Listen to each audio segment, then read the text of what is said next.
आपल्याला ब्रह्मदेवाने नारद मुनी कडून आपल्याला एक जो मंत्र दिला, हरे कृष्ण कृष्ण कृष्ण हरे हरे, हरे राम राम राम हरे हरे.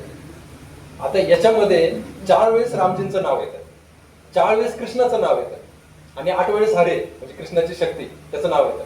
म्हणजे विचार करा, एका महामंत्रामध्ये आपल्याला किती पुण्य अर्जित होत असेल बरं, किती पुण्य अर्जित होत असेल, म्हणजे आपण त्याची गणनाच करू शकत नाही.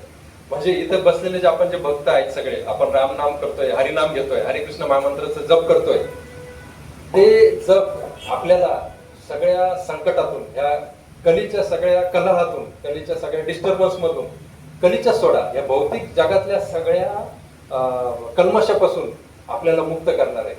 त्याच्यामुळे त्याच्यासाठी आपल्याला फक्त एकच रिक्वायरमेंट आहे. ती रिक्वायरमेंट काय माहिती का? म्हणजे आपली श्रद्धा. आपली श्रद्धा असली पाहिजे की हे बरोबर आहे.